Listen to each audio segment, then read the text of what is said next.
عورت لوگوں کے سامنے دیکھتے ہی دیکھتے خوفناک جانور میں تبدیل ہو گئی۔ لوگوں کو یقین ہی نہیں آ رہا تھا کہ یہ کیا ہو رہا ہے۔ عورت بابا جی کے مزار پر سلام کرنے گئی تھی، لیکن وہاں ایسا کیا ہوا کہ وہ عورت دیکھتے ہی دیکھتے ایک درندے میں تبدیل ہو گئی۔ دوستو، یہ کوئی عام عورت نہیں بلکہ نہایت ہی حسین و جمیل لڑکی تھی۔ ابھی نئی نئی شادی ہوئی تھی اپنے شوہر اور اپنے ماں باپ کے ساتھ۔ اجمیر شریف کی درگاہ پر حاضری کے لیے گئی تھی اور پھر درگاہ میں اس سے ایک ایسا گناہ ہو گیا کہ وہ چند ہی منٹ میں انسان سے حیوان بن چکی تھی۔ آخر اس عورت سے ایسا کون سا گناہ سرزد ہوا کہ جس کی سزا اسے درگاہ پر ہی مل گئی؟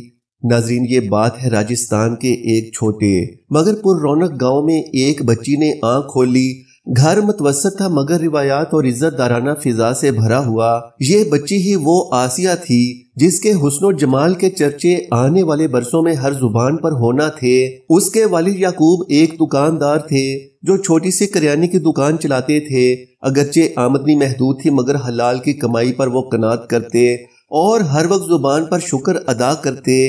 والدہ رقیہ نرم دل اور دیندار خاتون تھیں۔ بیٹی کے چہرے پر جب پہلی بار نظر پڑی تو دل سے نکلا، یا اللہ، یہ بچی بڑے ہونے پر خاندان کے لیے روشنی ثابت ہو۔ آسیہ کا بچپن عام بچوں کی طرح کھیل کود میں گزرا مگر شروع سے ہی اس کی آنکھوں میں ایک الگ چمک تھی۔ محلے کی عورتیں اکثر کہا کرتی کہ یہ بچی بڑی ہو کر بہت حسین بنے گی۔ چھوٹے چھوٹے کانچ کے کنگن جب اس کے نازک ہاتھوں میں کھنکتے تو گلیاں جیسے گواہی دیتی کہ کوئی منفرد بچی پیدا ہوئی ہے۔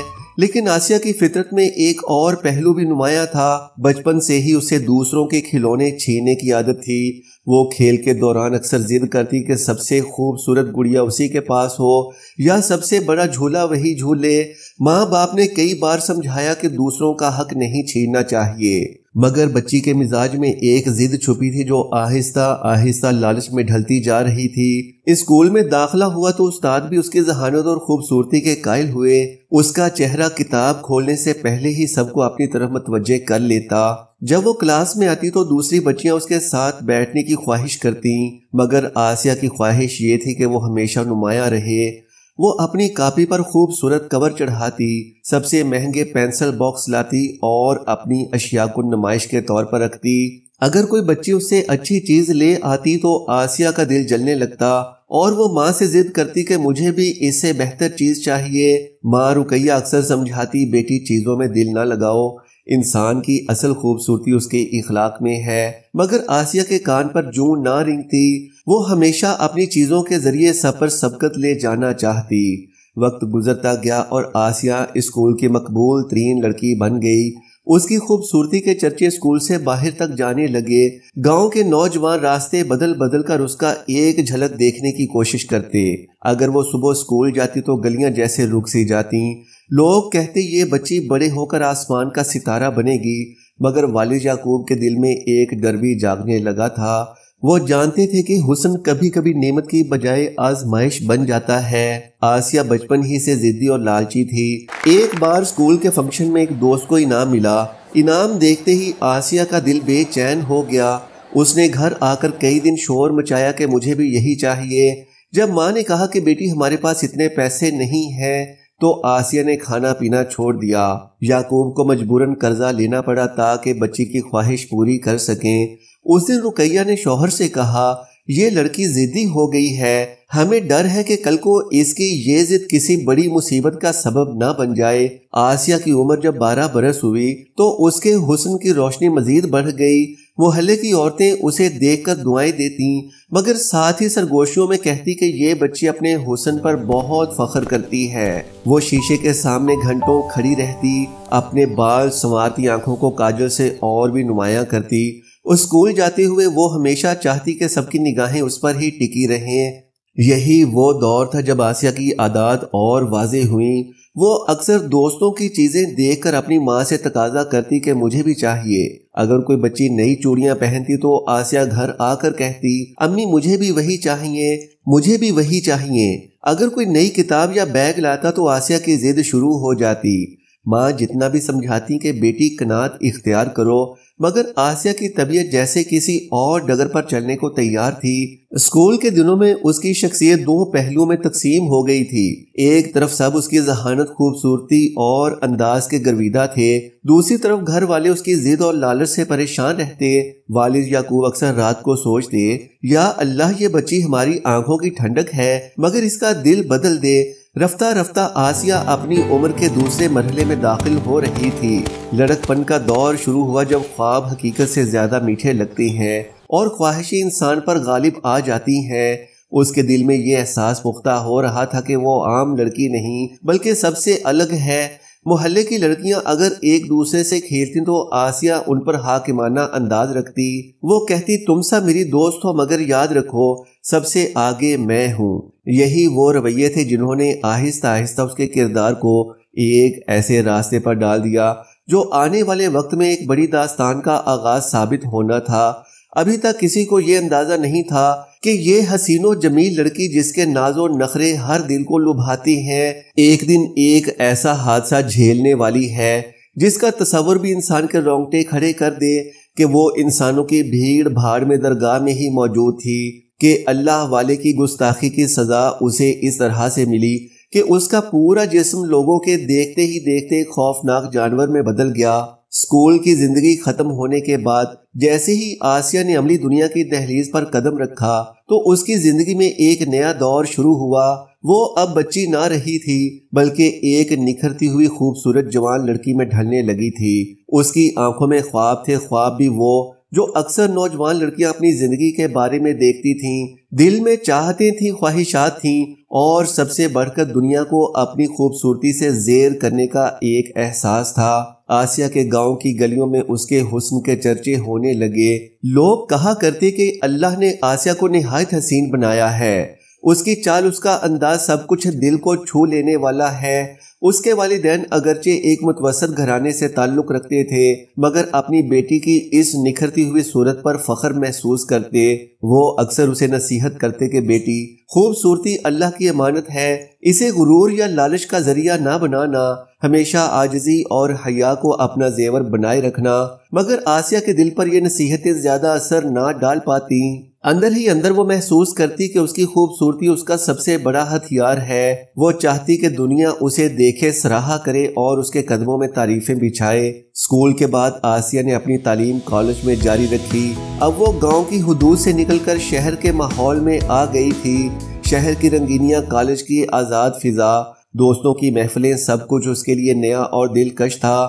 یہیں اس نے اپنے حسن کو اور زیادہ نکھارنے کا ہنر سیکھا۔ نت نئے کپڑے، فیشن کے انداز، خود کو سب سے منفرد بنانے کی جستجو، یہ سب آسیہ کی زندگی کا حصہ بن گئے۔ اسی دوران کئی لڑکوں کی نظریں اس پر اٹھنے لگیں۔ کوئی اسے چھپ کر دیکھتا، کوئی اسے پھولوں اور محبت بھرے خطوط کے ذریعے متاثر کرنے کی کوشش کرتا، مگر آسیہ ان سب کو نظر انداز کر دیتی۔ وہ جانتی تھی کہ وہ سب کی دسترس سے دور ہے۔ اس کے دل میں خیال تھا کہ اگر اس نے کسی کو اپنی زندگی میں آنے کی اجازت دی تو وہ شخص کوئی عام نہیں بلکہ غیر معمولی ہونا چاہیے۔ ایک دن کالج کی کینٹین میں آسیہ اپنی دوستوں کے ساتھ بیٹھی ہوئی تھی کہ اچانک ایک نوجوان اس کے قریب سے گزرا۔ وہ نوجوان درمیانہ قد، سانولے رنگ اور نہایت باوقار شخصیت کا مالک تھا۔ اس کی آنکھوں میں عجیب سی سنجیدگی تھی، اس کے لباس میں سادگی تھی، لیکن اس کے انداز میں ایک غیر معمولی اعتماد جھلکتا تھا۔ یہ نوجوان جمشید تھا۔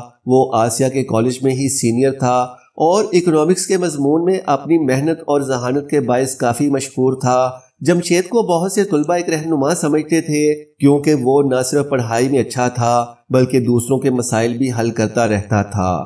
آسیہ کی نظر پہلی بار جمشید پر پڑی تو اسے لگا جیسے وقت ایک لمحے کے لیے تھم گیا ہو۔ وہ جانتی تھی کہ یہ لڑکا باقی سب لڑکوں سے مختلف ہے، نہ وہ اسے متاثر کرنے کے لیے بے ہودہ حرکت کرتا تھا اور نہ ہی اس کی طرف کوئی خاص توجہ دے رہا تھا۔ جمشید بس اپنی کتابوں اور دوستوں میں مگن رہتا۔ یہ بات آسیہ کو اور زیادہ کھٹکنے لگی۔ آخر یہ لڑکا مجھ میں دلچسپی کیوں نہیں لیتا؟ یہ سوال بار بار آسیہ کے دل میں اٹھنے لگا۔ کچھ دنوں بعد ایک موقع آیا جب آسیہ کا پین نکلا ہوا لیکچر کے دوران ٹوٹ گیا۔ اسے نوٹس لکھنے کے لیے پریشانی لاحق ہوئی تو پیچھے بیٹھے جمشید نے بغیر کچھ کہے اپنا پین آگے بڑھا دیا۔ آسیہ نے چونک کر اس کی طرف دیکھا، پھر مسکرا کر پین قبول کر لیا۔ یہ ایک چھوٹا سا لمحہ تھا، مگر یہی لمحہ دونوں کے درمیان تعلق کی بنیاد بن گیا۔ کلاس کے بعد آسیہ نے شکریہ ادا کرنے کے بہانے جمشید سے بات چیت شروع کی۔ جمشید نے بھی شائستگی کے ساتھ جواب دیا، مگر اس کے انداز میں وہی سنجیدگی اور وقار تھا۔ آہستہ آہستہ دونوں کی ملاقاتیں بڑھنے لگیں۔ کبھی وہ کینٹین میں ایک ساتھ بیٹھتے، کبھی لائبریری میں ایک ہی میز پر نوٹس تیار کرتے۔ آسیہ نے پہلی بار محسوس کیا کہ جمشید کے ساتھ بات کرتے وقت وہ اپنے آپ کو محفوظ سمجھتی ہے۔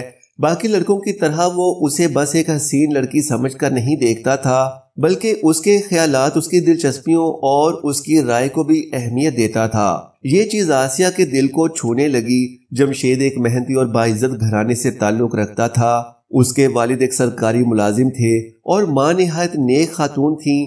گھر میں دینی ماحول پایا جاتا تھا، جس کی وجہ سے جمشید میں عاجزی، وقار اور اصول پسندی پیدا ہوئی تھی۔ وہ کبھی فضول باتوں میں وقت ضائع نہ کرتا۔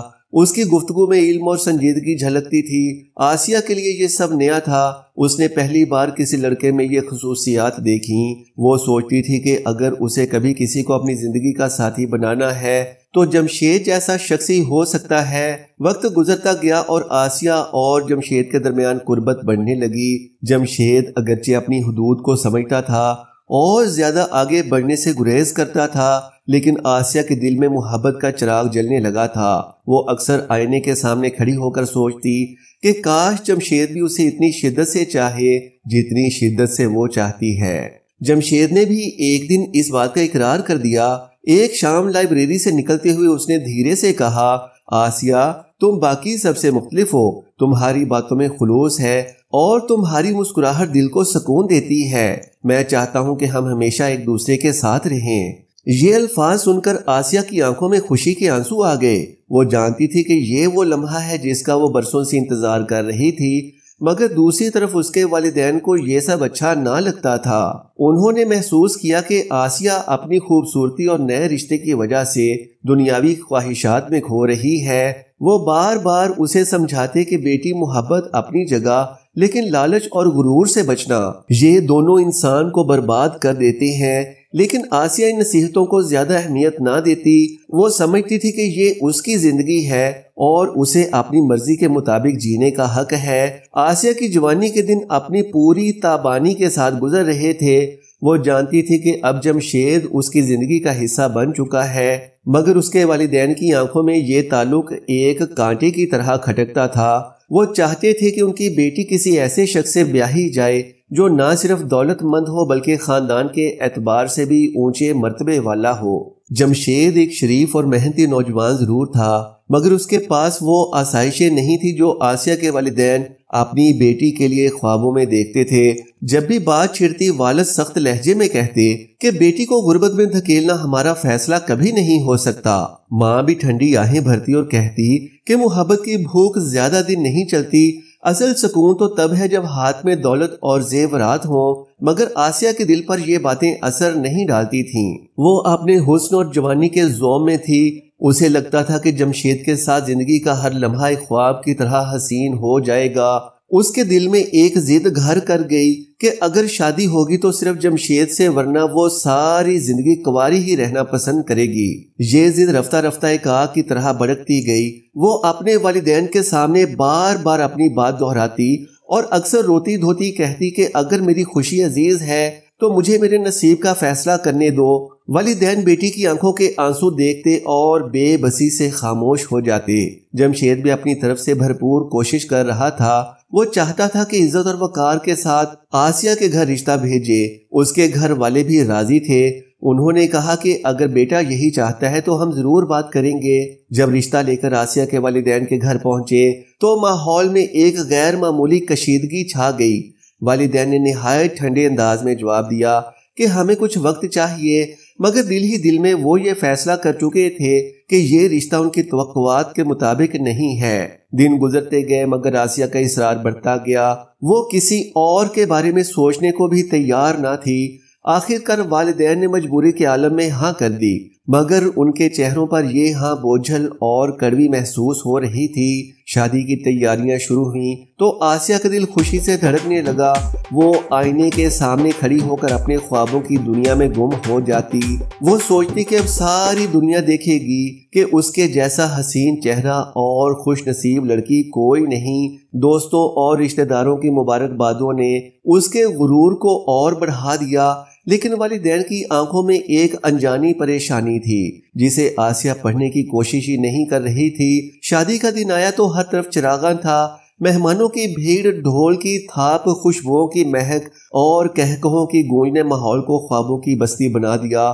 آسیہ دلہن کے روپ میں نہایت دلکش لگ رہی تھی، سرخ جوڑے میں لپٹی، زیورات سے سجی اور مسکراہٹ میں غرور چھپائے وہ سب کی نگاہوں کا مرکز تھی۔ جمشید نے جب پہلی بار اسے دلہن کے روپ میں دیکھا تو اس کی آنکھوں میں آنسو آ گئے۔ وہ سوچ رہا تھا کہ یہ لمحہ اس کی زندگی کی سب سے بڑی کامیابی ہے، مگر شاید اسے اندازہ نہیں تھا کہ آنے والے دن اس کی کامیابی کو ایک کڑی آزمائش میں بدل دیں گے۔ شادی کے ابتدائی دن محبت اور چاہت کے رنگوں سے بھرے ہوئے تھے۔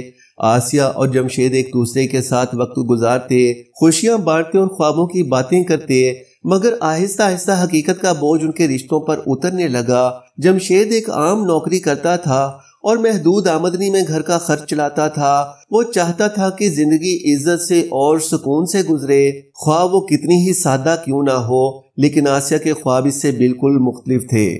وہ چاہتی تھی کہ زیورات سے بھرے ڈبے ہوں، مہنگے کپڑے ہوں اور دوستوں کے درمیان اس کی شان باقی سب سے زیادہ ہو۔ ایک دن اس نے جمشید سے کہا کہ تمہیں زیادہ محنت کرنی چاہیے، تمہیں ایسا کام ڈھونڈنا ہوگا جس سے زیادہ پیسہ آئے۔ جمشید نے مسکرا کر جواب دیا کہ محنت تو کر رہا ہوں مگر سب کچھ وقت کے ساتھ ہوتا ہے۔ لیکن یہ جواب آسیہ کے دل کو مطمئن نہ کر سکا۔ اس کے ذہن میں بس ایک ہی بات گونجتی رہی کہ کیوں اس کی قسمت میں وہ آسائشیں نہیں جو اس کی سہیلیوں کو ملی ہیں۔ وہ اکثر طعنے دیتی، کبھی روٹتی اور کبھی اپنے والدین کے گھر جا کر گھنٹوں شکوے سناتی۔ والدین اپنی بیٹی کی شکایات سنتے تو ان کا دل خون کے آنسو روتا، مگر اب وہ کچھ نہیں کر سکتے تھے۔ جمشید ہر بار صبر اور نرمی سے بات سمجھانے کی کوشش کرتا۔ وہ کہتا کہ دولت سب کچھ نہیں، محبت اور اعتماد ہی اصل خزانہ ہے، لیکن آسیہ کے کان ان باتوں کو سننے کے لیے تیار نہ تھے۔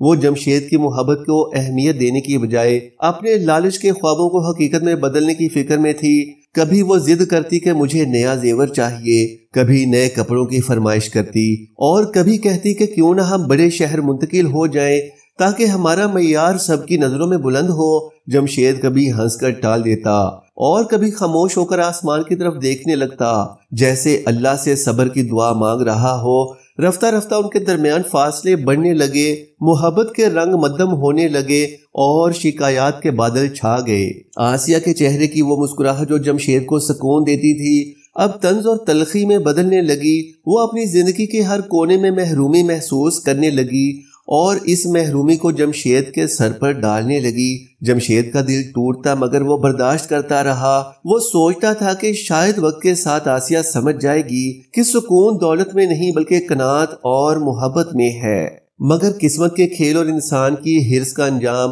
ہمیشہ ایک نہ ایک دن سامنے آتا ہے۔ آسیہ کی لالچ اب صرف فرمائشوں تک محدود نہ رہی بلکہ وہ ایسے خواب دیکھنے لگی جن کی تعبیر میں گناہ اور ذلت چھپی تھی۔ وہ اپنی خوبصورتی کو اپنی طاقت سمجھنے لگی اور یہ بھول گئی کہ اللہ کی نعمت اگر ناشکری کے ساتھ استعمال کی جائے تو عذاب میں بدل جاتی ہے۔ جمشید کی بار بار کی نصیحتیں بھی اس کے دل کو نرم نہ کر سکیں۔ اس کی آنکھوں میں بس دولت کی چمک اور شہرت کی جھلکیاں تھیں اور یہی وہ راستہ تھا جو اسے ایک ایسے انجام کی طرف لے جا رہا تھا جس کی خبر ابھی کسی کو نہ تھی۔ آسیہ کی شادی کے بعد دن رفتہ رفتہ ایسے کرب میں بدلنے لگے جن کی خبر نہ اسے تھی اور نہ جمشید کو۔ دولت کی طلب اور آسائشوں کا لالچ اس کے دل میں ہر دن ایک نئی آگ بھڑکاتا رہا۔ وہ اپنی خوبصورتی کو خدا کی دی ہوئی نعمت کی بجائے ایک ہتھیار کے طور پر استعمال کرنے لگی تھی۔ اس کا خیال تھا کہ اگر وہ اپنی خواہشات کو پورا نہ کر پائی تو زندگی بیکار ہے۔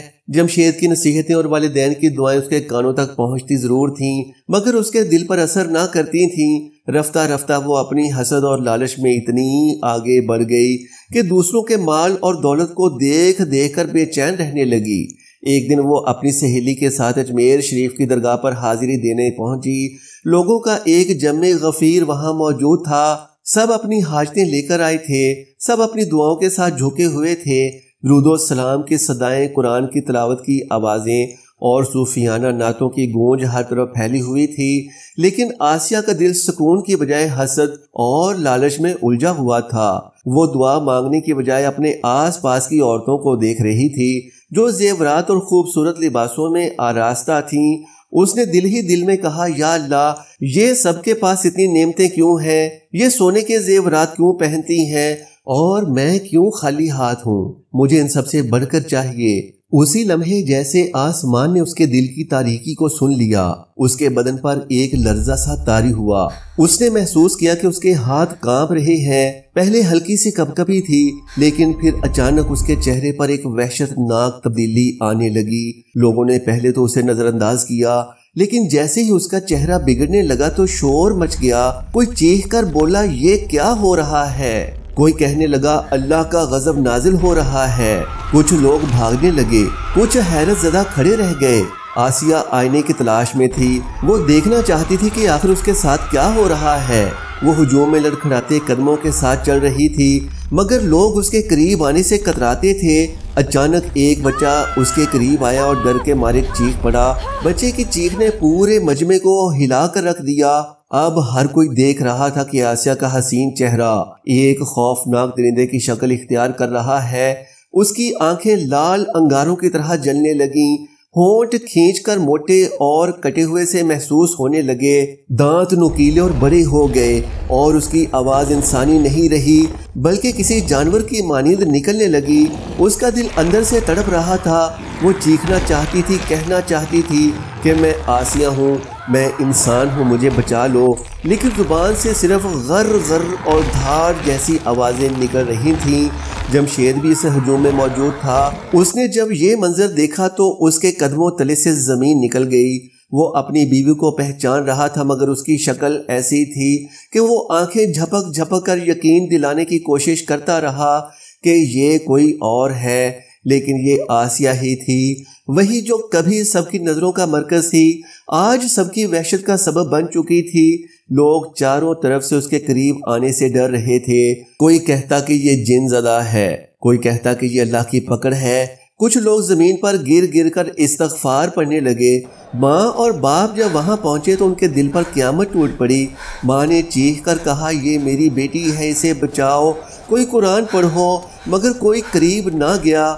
باپ نے آسمان کی طرف ہاتھ اٹھائے اور روتے ہوئے کہا، یا اللہ، میں نے اپنی بیٹی کو بار بار سمجھایا مگر اس نے تیری بات نہ مانی، آج وہ تیرے غضب کا نشانہ بنی ہے۔ جمشید زمین پر گر کر زاروں کی طرح رونے لگا۔ اس نے کہا، اے اللہ، میں نے چاہا تھا کہ آسیہ کو دنیا کے لالچ سے بچا سکوں، لیکن وہ نہ مانی۔ یا اللہ، اگر یہ سزا ہے تو اسے معاف کر دے، اس پر رحم کر دے۔ مگر اس کی آنکھوں کے سامنے آسیہ ہر لمحہ ایک اور زیادہ خوفناک شکل اختیار کرتی جا رہی تھی۔ ہجوم میں اس وقت ایک بزرگ بھی موجود تھے۔ وہ درگاہ کے ایک مشہور نیک شخص تھے جنہیں سب اللہ کے دوست کے طور پر جانتے تھے۔ انہوں نے جب یہ منظر دیکھا تو ان کے چہرے پر بھی خوف کی پرچھائیاں پھیل گئیں، مگر ساتھ ہی ان کی آنکھوں میں ایک درد ابھر آیا۔ وہ آگے بڑھے، لوگوں نے انہیں راستہ دیا۔ انہوں نے بلند آواز میں کہا، یا اللہ، یہ اللہ کا عذاب ہے، مگر اللہ کی رحمت اس کے غضب پر بھاری ہے۔ اگر یہ لڑکی دل سے توبہ کرے تو اللہ چاہے تو اسے معاف کر دے گا۔ ان کے یہ الفاظ سن کر آسیہ کا دل کانپ اٹھا۔ وہ کچھ کہہ نہ سکتی تھی مگر اس کے اندر ایک طوفان مچ گیا۔ وہ سوچنے لگی، کاش میں نے اپنے والدین کی نصیحت مانی ہوتی، کاش میں جمشید کی بات سمجھ لیتی۔ یا اللہ، میں نے لالچ میں تیری رحمت کو بھلا دیا، آج میں سب کے سامنے رسوا ہو گئی۔ یا اللہ، مجھے معاف کر دے، مجھے پھر سے انسان بنا دے۔ وہ دل ہی دل میں سچی توبہ کر رہی تھی، اس کے آنسو اندر ہی اندر بہہ رہے تھے، لیکن زبان پر وہ کچھ ادا نہیں کر سکتی تھی۔ بزرگ نے لوگوں کو خاموش کروایا، پھر وہ آسمان کی طرف دیکھ کر رو پڑے۔ انہوں نے کہا، یا اللہ، تو سب کو جانتا ہے، یہ تیری بندی ہے، یہ تیری امانت ہے۔ اس نے خطا کی ہے مگر تیری رحمت سے بڑھ کر کوئی چیز نہیں، اگر تو چاہے آج اسے معاف کر سکتا ہے، یا اللہ اسے معاف کر دے، ورنہ یہ اپنی پوری زندگی اسی حالت میں گزار دے گی اور دنیا کے لیے عبرت کا نشان بنی رہے گی۔ انہوں نے قرآن کی تلاوت شروع کی، آیات رحمت پڑھی، درود شریف پڑھا اور ہاتھ اٹھا کر لمبی دعا مانگی۔ پورا مجمع خاموش ہو گیا۔ لوگ اپنی سانسیں روک کر یہ منظر دیکھ رہے تھے۔ جیسے ہی بزرگ نے دعا ختم کی تو اچانک ہوا کا ایک جھونکا آیا، درگاہ کی فضاؤں میں عجیب سا سکون چھا گیا۔ سب کی نظریں آسیہ پر تھیں۔ وہ جو ابھی تک خوفناک درندے کی شکل میں کھڑی تھی، اس کے بدن میں لرزہ سا دوڑا، اس کی آنکھوں کی لالی کم ہونے لگی، چہرہ نرم پڑنے لگا، دانت اپنی اصل حالت میں واپس آنے لگے اور چند لمحوں میں وہ دوبارہ ہی حسین و جمیل آسیہ بن گئی جو کبھی سب کی آنکھوں کا تارا تھی۔ لوگوں نے یہ منظر دیکھا تو ان کے منہ سے بے اختیار نعرہ تکبیر بلند ہوا۔ سب نے اللہ کا شکر ادا کیا۔ ماں زمین پر سجدے میں گر گئی اور روتے ہوئے کہنے لگی، یا اللہ تیرا شکر ہے کہ تو نے میری بیٹی کو بچا لیا۔ باپ نے بھی آنکھوں میں آنسو لیے کہا، میرے رب تو بڑا غفور و رحیم ہے۔ جمشید نے بھاگ کر آسیہ کو اپنے سینے سے لگا لیا اور کہا، میں جانتا تھا کہ اللہ کی رحمت تجھے مایوس نہیں کرے گی۔ آسیہ خود روتی جا رہی تھی۔ اس نے دل ہی دل میں بار بار کہا، یا اللہ تو نے مجھے بچا لیا۔ اگر یہ بزرگ میرے لیے دعا نہ کرتے تو میری باقی زندگی اسی ذلت ناک حالت میں گزرتی۔ لوگ مجھے دیکھ کر بس توبہ توبہ کرتے اور میں کبھی اپنی بات کسی کو بتا نہ پاتی۔ تو نے مجھے دوبارہ زندگی دی ہے۔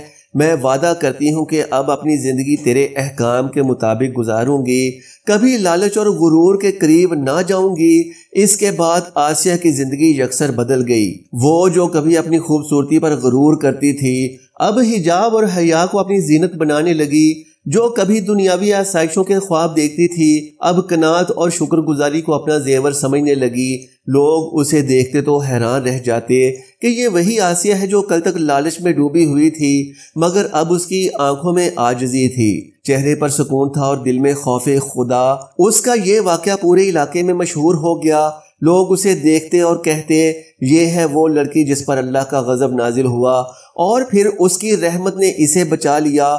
ہر کوئی عبرت حاصل کرتا اور دل ہی دل میں دعا کرتا کہ اللہ ہمیں بھی لالچ اور غرور کے اندھیروں سے محفوظ رکھے۔ آمین یا رب العالمین۔